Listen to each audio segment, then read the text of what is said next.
This is Political Core, the non-PC edition of The Aaron Cruz Show, where you decide the topics. The only place where you get the news you want from the people you trust. We are your balanced and accurate information resource.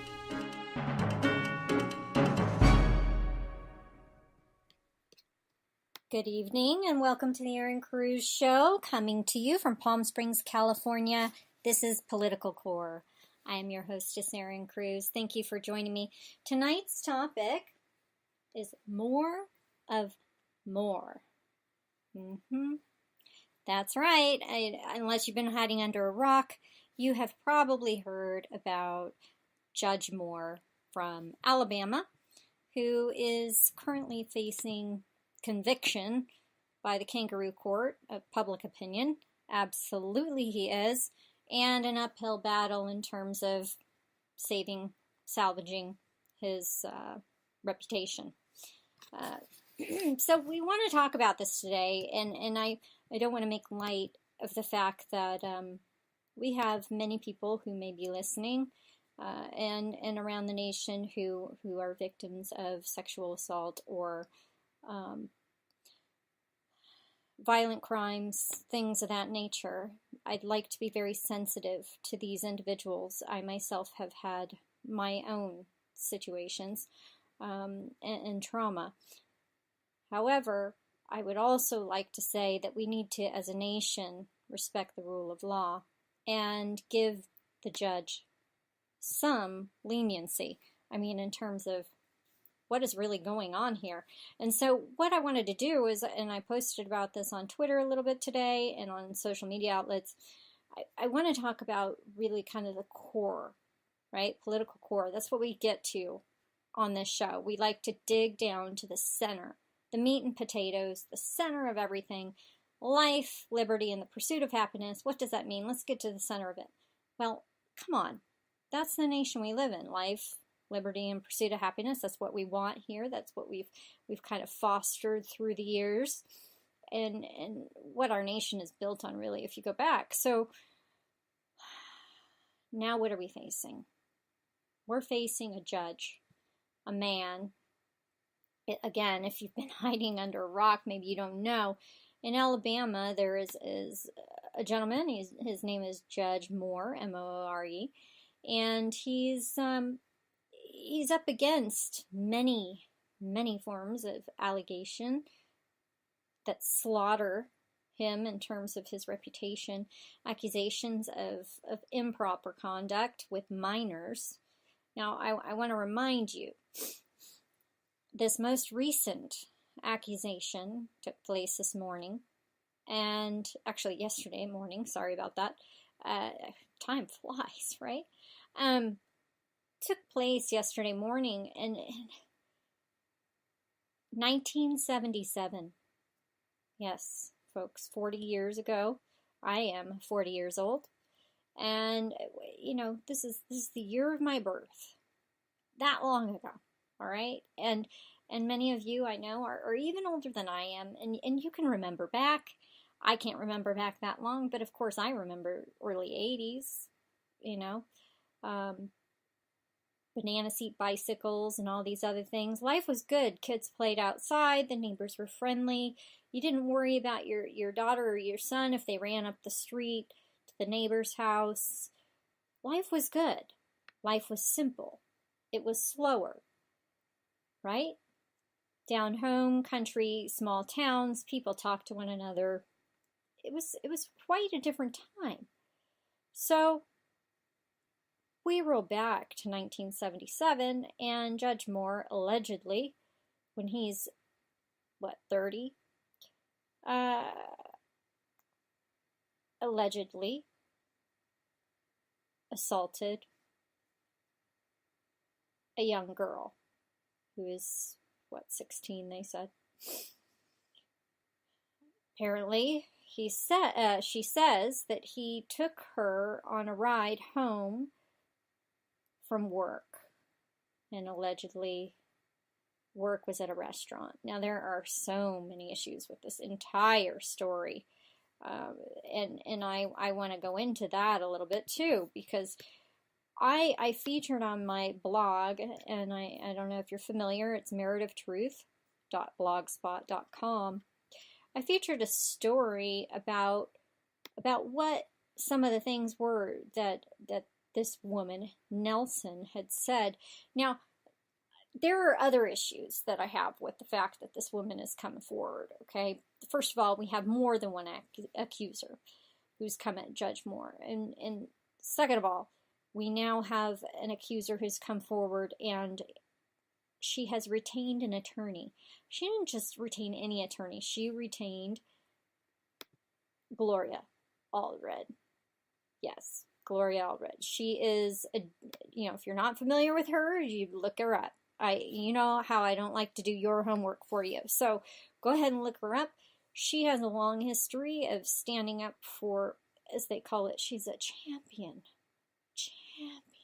workplace rights and blah, blah, blah. It goes on and on, but really the long and the short of it is she's a Democrat shill. And I would say that about a Republican shill. Yes, we are equal here. We don't like to lean right too hard in terms of facts. The fact is, she is an ambulance chaser. Yes, she is.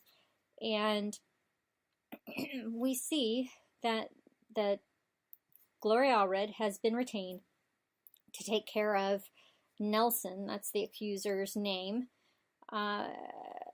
case in terms of addressing the accusations and going before Congress. Nelson has said that she will sit before Congress under oath and give testimony. I have a problem with that too. We'll go into that. But what I wanted to do is just go over real quick some of the things that Nelson had said. She says that, quote, it has nothing to do whatsoever with the Republicans or Democrats. It has everything to do with Mr. Moore's sexual assault when I was a teenager. He no longer has any power of me, and I no longer live in fear of him. Really? No longer live in fear of him. What I want to know was, where was this woman? Where was Nelson last week talking to Allred?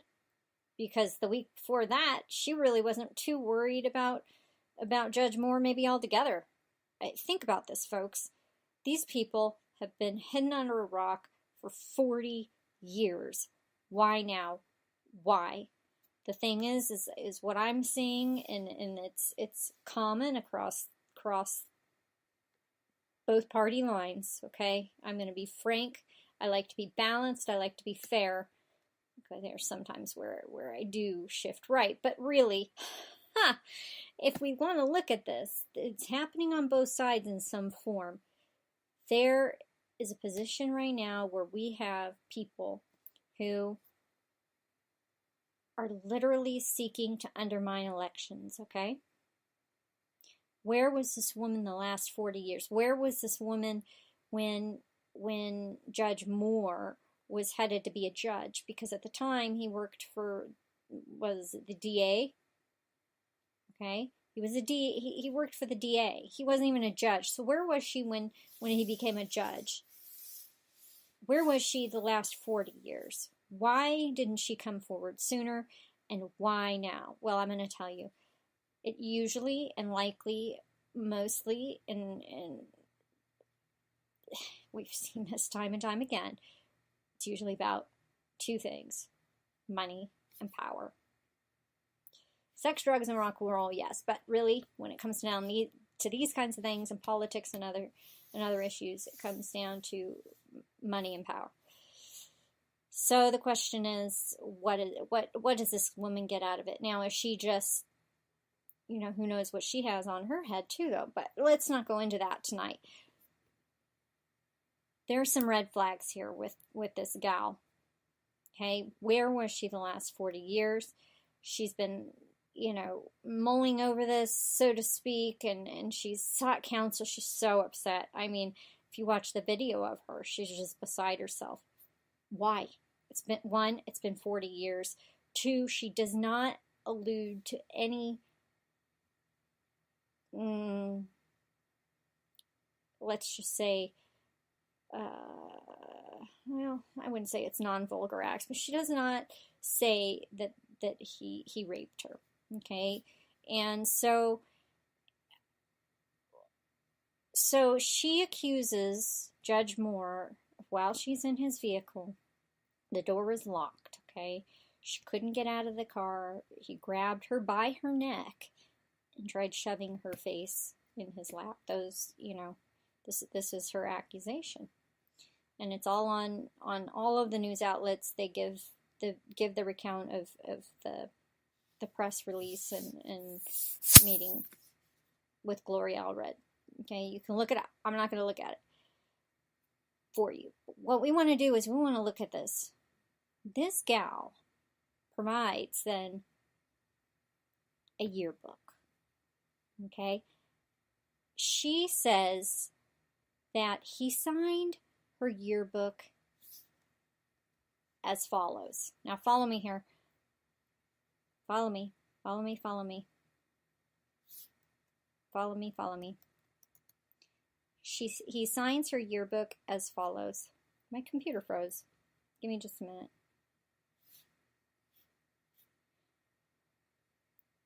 He wrote in my yearbook as follows. To a sweeter, more beautiful girl, I could not say Merry Christmas. Christmas 1977, Love, Roy Moore, Old Hickory House, Roy Moore, D.A. Oh, how sweet. The other thing she says, and of course she's given this yearbook for a reason, right? The other thing she says is that she had a boyfriend at 16, and she was, quote, not interested in having a dating or sexual relationship with a man twice my age. That's a really interesting thing to say. Okay, that's a very interesting thing to say. I was not interested in having a dating or sexual relationship with a man twice my age. If you're 16, you got somebody's signature in your yearbook, they gave you a ride home from work, what are you doing? Really, what are you doing? I was not interested in having a dating or sexual relationship with a man twice my age. Well, I don't know of any girl who would be, really. Okay? I just don't. Especially if she already had a boyfriend. But what does that have to do with the fact that she's coming forward, she's accusing a man who's now a judge, a man who has sentenced many people, okay, and had to make judgments on cases. She's saying that he has flaws, that he's immoral, that he is an irresponsible human being, that he's broken the law himself, okay? She's accusing him of assault, okay? And she's trying to provide evidence. Now, Glenn Beck had a great show today. He brought up some good points about this Roy Moore note in this yearbook, okay? The Old Hickory House has some issues with it in terms of where she says she worked, because this is a house where she said, I work, it's a restaurant. I work here, and he gave me a ride home. He signed my yearbook. It's just, this doesn't add up, folks. It really doesn't add up. So this yearbook, which he signed at her work and then gave her a ride home, supposedly, first of all, the writing is written in two different pens and looks as if it was not written all at the same time. Could be his pen ran out of ink. Maybe. Could be that it's not his writing at all. Could just be that he signed her yearbook, and so she looked at that and she thought, oh my God, I have that. I have his note in my yearbook. You know what? I'm going to say he was improper, and I'm going to throw him under the bus. There are all these accusations. We can get away with it. There's nobody to say he wouldn't. We left at the same time. I don't know if that's pretty far-fetched, but, we've seen worse of people in this lifetime, have we not? Unfortunately. And in the case of Judge Moore and this Old Hickory House, Glenn Beck says that, and he talks about how Judge Moore denied anything about the old Hickory house. Well, look at this is 40 years ago. I'm sure he was a very busy person, and he ate at a lot of places, and he probably signed a lot of yearbooks or gave autographs or whatever. Maybe he was a very important person for a small town girl like herself. I don't know. But the thing is this. Just because you sign a yearbook does not mean that you sexually assault a girl. Okay? Is it even his writing? Are there even fingerprints on the yearbook? I mean, this yearbook has so many issues with it. It's just, it doesn't prove he assaulted her. It just doesn't. It doesn't. It doesn't. Do we have witnesses that say she got in the car that night? This 40 years ago, people. Maybe her parents know that he gave her a ride home.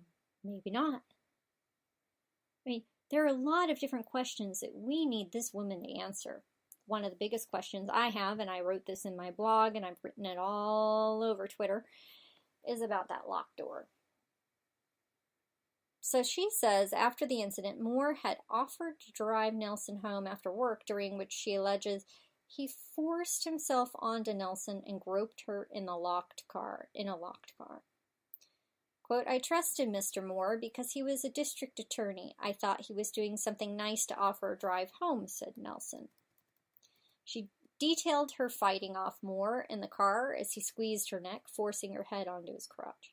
She said that Moore eventually gave up, and he told her, you're just a child. I'm the district attorney. If you tell anything about this, if you tell anyone about this, no one will ever believe you. Okay, I have a few really, really big problems with this. And one of the problems is that, look, this is 1977. Who locked the car door? It's not like it locks itself like they do now. Who locked the car door? Did she lock it when she got in and put on her seatbelt? Who locked the car door? Did he reach over and lock it and grab her by the neck like she accuses him of? It's more likely that if this were to have ever happened, that they were talking, and who knows? I mean, but how do you wrap your hands around somebody's neck if you're sitting in a driver's seat? I mean, there's just, play the situation in your mind. It doesn't take a scientist to figure this out, folks. It doesn't add up. The accusations are weak, the details are flawed, and it seems to be nothing more than a big, shiny, frickin' mirror. That's exactly what I think about it. It's a shiny mirror. It's taking attention off of what's really going on in the nation right now, the problems that are really happening, and it's in an effort to undermine elections. And that's one of the bigger points that we want to get to here on Political Core tonight. But before we do that, I want to go into the other thing in that statement. Not just about grabbing her neck. Okay? She says he eventually gave up. If all of these allegations are what they say they are, if Moore, okay, was indeed a predator, think about it. If he was really a predator, if he preyed on young girls and he was that sly and cunning and as she says, grabs her neck, okay, if he was that intense, he wouldn't give up. He's a predator. He knows exactly what he's doing, and he wouldn't stop until he gets what he wants. It wouldn't be so simple. Okay? So, somebody's lying here. And, one of the things people I've seen say out there is, well, there are so many accusations. Even friends say that he was friendly and, he was with girls, young girls, and blah, blah, blah. Look. This is 1977, everybody's hometown, fun and fancy-free, friendly, nice, and the world isn't so jaded. He was a community member who likely had to socialize with many different groups of people and had to be proper and upstanding and friendly with their, children and families, and create good public image. And he appears to be, from his long-standing career, somebody who's involved in the community and morally well-grounded, let's just say. I say appears to be. There could be evidence somewhere that Judge Moore has faults. Who doesn't? Okay? But let's look at this. Judge Moore has had a long-standing career in the community, and furthermore, he's played his part. Okay? And nobody can fault him for that. Nobody can fault him for that. So let's get back to this Chicky Chick. Okay, that's what I'm going to call her, Chicky Chick. She has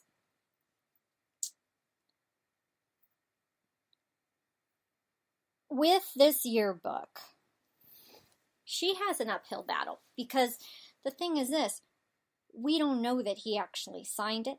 There could or couldn't be fingerprints. I mean, would there be fingerprints? How many people have touched it? If this is indeed evidence and it's that important, I mean, what is going on here? So how are they going to verify the writing? How are they going to verify some of the other aspects of trying to find, criminal means to get this man, Judge Moore, out from being able to be elected? I think that more likely she is a liar, and she will be found out to be a liar. If she is indeed a victim, I will be the first one to apologize and admit I am wrong. Okay? One of the city directories, there's been a really, really big uproar online about this Old Hickory House in that yearbook. Okay? Some people say it's an old restaurant that was no longer there. It's changed names. It's moved out. There's a newer restaurant named the same thing.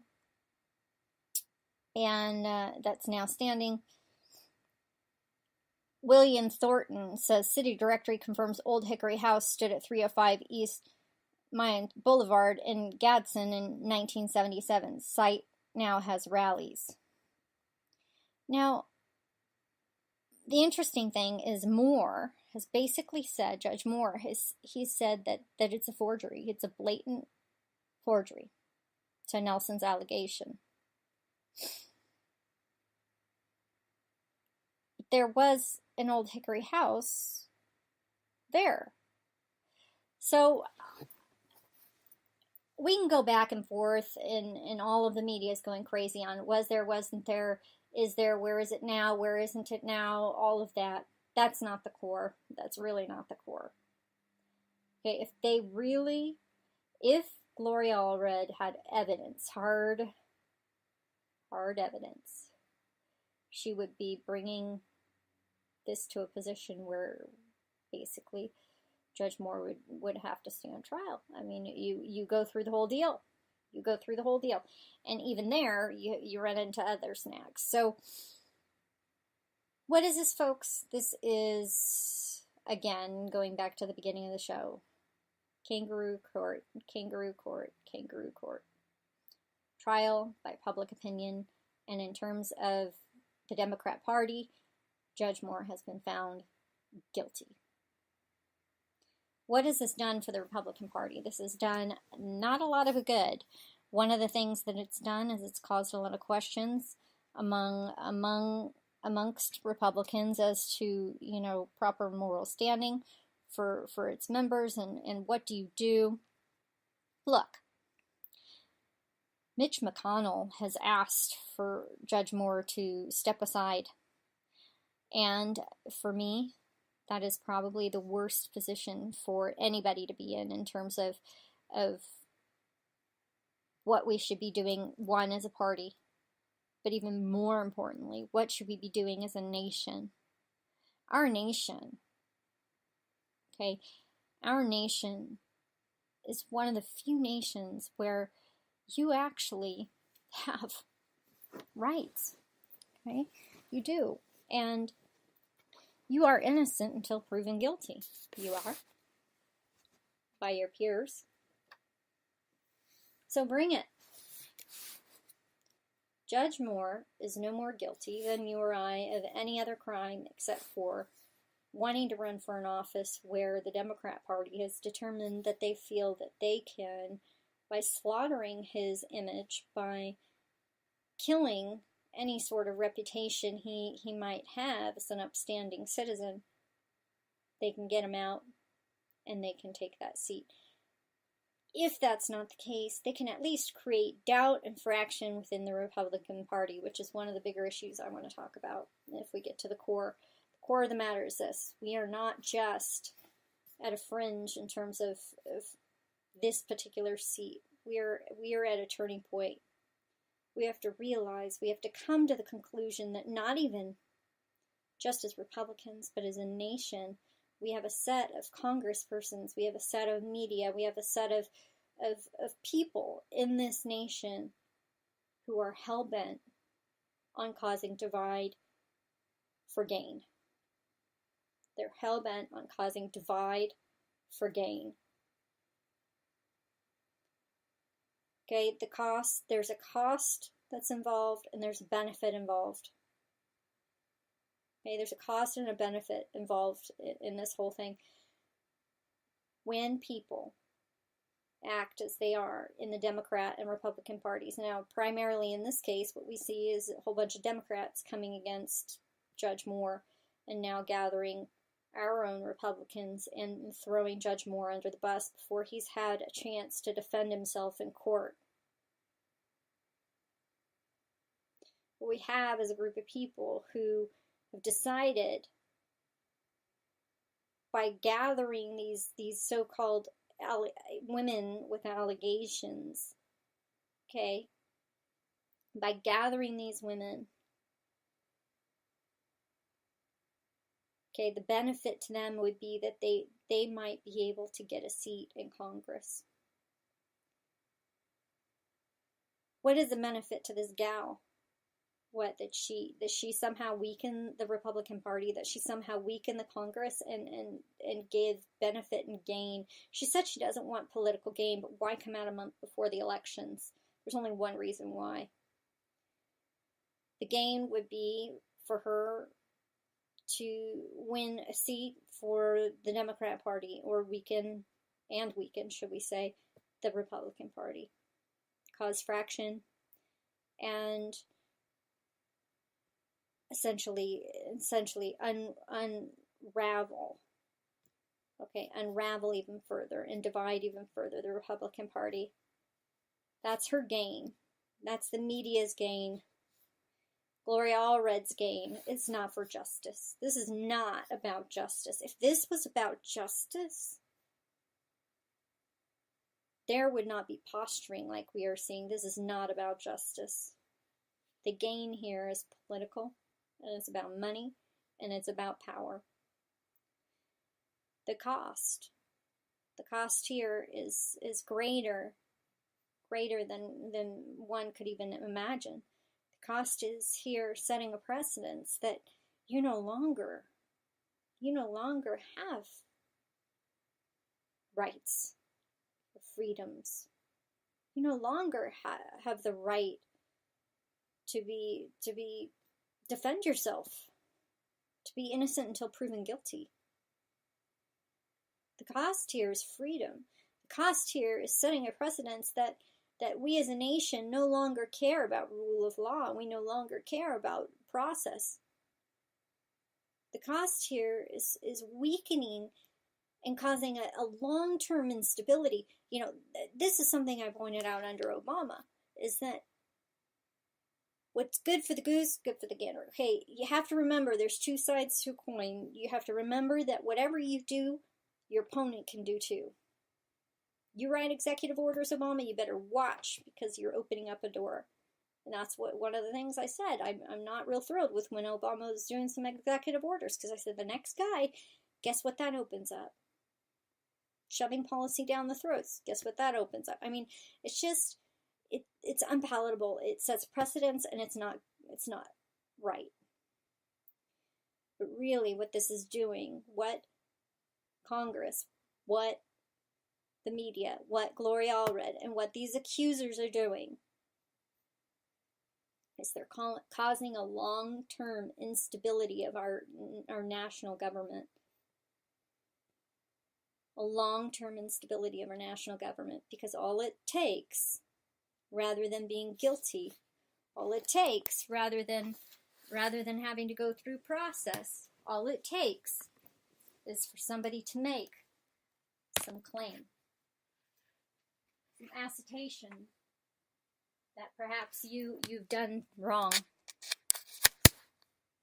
and your life's career, your life's work, your community work, your family, everything that you've done gets flushed down the toilet.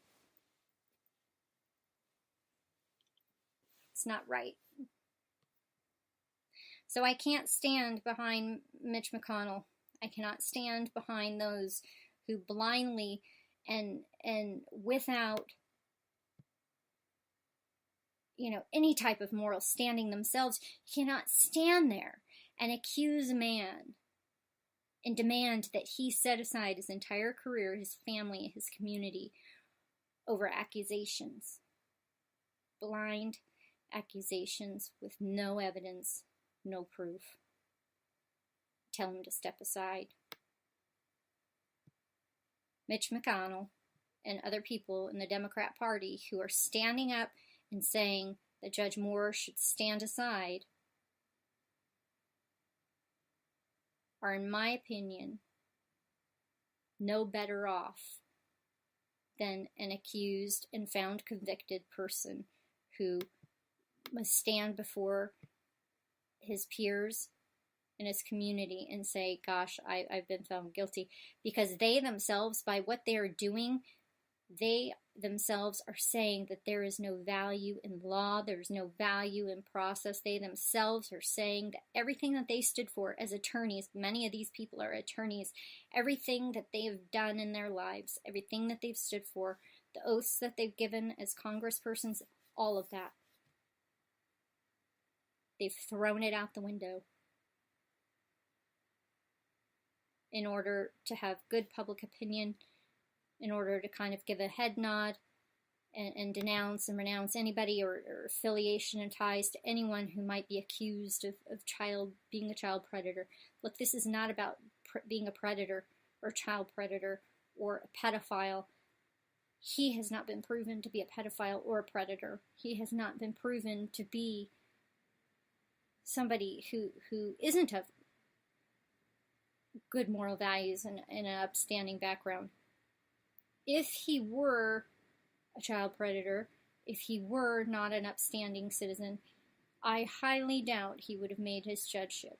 I highly doubt it, and I'm sure that there is plenty of scrutiny in many of the positions he's held. Not only in his career, but, people talk. And that's what they're saying now. They're saying people are talking about him. But let's not get on to Judge Moore anymore, because really the issue is this. It's not really about Judge Moore. Let's look at the big picture. How about Herman Cain? How about, Trump? He had his own issues. But this accusing people of having affairs or improper relations with persons, accusing, is something that has gone on in the Democrat Party, accusing Republicans for some time, slaughtering reputations, or an attempt to slaughter reputations. And you know what it's for? The gain is for money and power. And do you know what it's interfering with?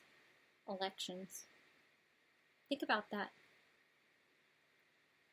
I know I mentioned, I think it was yesterday, I think we need to be a little less worried about Russia interfering in our elections as we are. I think we are in a good position where we need to start worrying about people within our own borders who are interfering in elections and conducting improper activities as it relates to the process of our national and state elections, right? That's what it comes down to. That's what it comes down to. If it's found that these allegations are false, if it's found that they are empty and without cause, if it is found that there are lies, I would like to call for these people, Nelson included, to be held to the highest standard and to be put in a position of serving jail time. You cannot accuse somebody of a crime, okay, if they are not guilty. And doing so in an effort to change the outcome of a national election or state election or any other form of election is punishable by law. Okay? So, yeah, I think it's time. I think it's time to look in the mirror. I think it's time to get away from looking at Russia in terms of interfering in our elections and to start looking in the mirror in our own nation and saying, look, what are we really doing here? Because what we are doing is dividing. We are, as a people, when we look at, say, Congress people, when we look at media, and we look at all of these other groups, us as a people, as citizens, we are allowing these groups to continually churn and divide us, churn and divide us, and churn and divide us. That has to stop. We as a nation, we have to stand up to those powers. No, it doesn't matter if it's right or left. I mean, I've seen it by the right too. So if somebody doesn't like somebody's position, political position on the right, it's okay to go ahead and slam and accuse and all of this. It's just, it's pretty brutal out there. It's really brutal out there. And one of the sad things is that they're looking for outcomes of votes, right? Votes in the Senate, votes in the House. We can't even get the Senate and the House to agree on tax reform, which would put more food on our tables, which would, health reform to put more food on our tables. I think we need to focus more on getting people into office who will look out for the values and standards and the beliefs and the policies and all of these other things that we need as a people passed and pushed forward to encourage, a good, healthy economy, strong national security, it's just so much we need right now. And yet we have these people in the media, we have these people in Congress, we have these citizens coming forward, supposedly, allegedly coming forward on their own to distract us from what's really going on. What's really going on is the bigger picture, undermining the major votes that have to happen, which, again, go back to the money and power. So, what do we do? What do we do? We look at this and we say, okay, time is going to tell about the current situation with more, but the bigger picture is this. There are individuals in the media, individuals in Congress who are upsetting the apple cart. You contact them. You let them know that enough is enough. You want them to not focus on these things, that you want X, Y, Z in tax reform, you want X, Y, Z in healthcare reform, and get back to work. They're there to do a job. They're there to get things done. That all of these other items of attention are just distractions, and that you're tired of it. The other thing you need to do is vote. You need to vote these individuals out who are in your districts, in your state, and in the national elections. Vote them out. High-time incumbents like John McCain and Mitch McConnell get thrown out. They've been career politicians. Being a politician, being in Congress is not meant to be a full-time position. It's not meant to be a lifetime position. It's not. So, with that, I think we can do a lot if we pull together. I've seen a lot of people pull together behind Sean Hannity and the Keurig issue in advertising and what happened there about Judge Moore. I'm so glad to see that Keurig said, oh shoot, we really shouldn't have done this. Okay, that's fine. They shouldn't have done that. And now they've apologized. Fine. I'm good with that. But I just have to say tonight to you,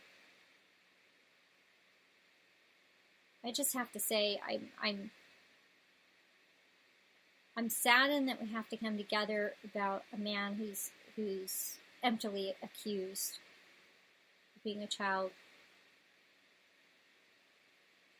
aggressor, predator, and get behind a man who's in the media just trying to give a story, okay? If we put as much energy as we have in Sean Hannity and getting these other people like John McCain out, getting other people like, oh gosh, Maxine Waters out, getting other people like, just say, Feinstein, and I mean, we can go down the list of all of these individuals really just shouldn't be in office, and get other people in. If we put the energy we put into like Sean Hannity, into these other issues, into these other seats, into these other election races, we would be in a good place. Not just from the right, not just from the left, just as a nation. We have to put our nation first, and that comes before R&D, right? Lower taxes, better health care options, lower premiums because of increased competition. Those shouldn't be an R&D thing. No, that should be looking out for the citizens, yeah? Should be a united issue, yeah? So we have to unify. We have to unify. And that requires getting involved at your local level, of course. And we've talked about that every week of the show that I'm on.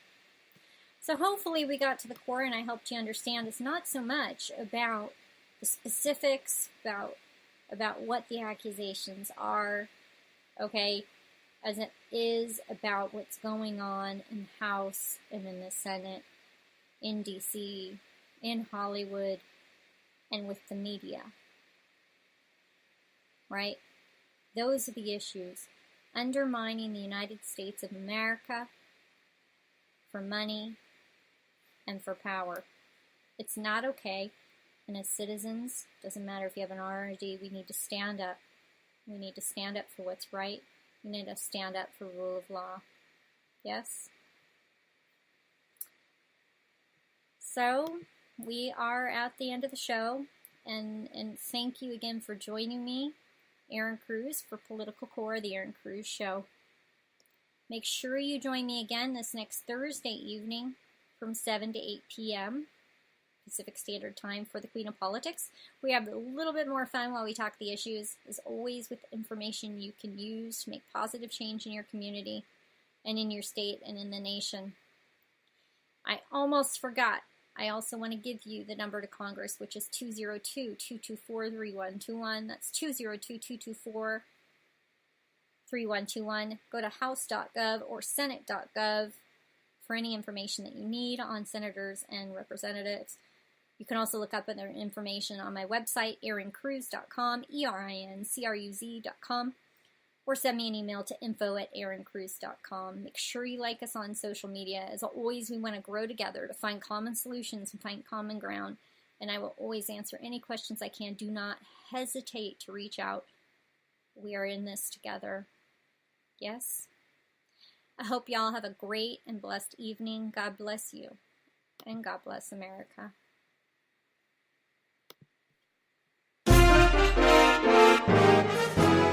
To hear more and to learn more on how you can make an impact, or about Political Core and the Erin Cruz Show, visit us online at erincruz.com. That's erincruz.com. Thank you for joining us, and see you at the same time and the same place next week.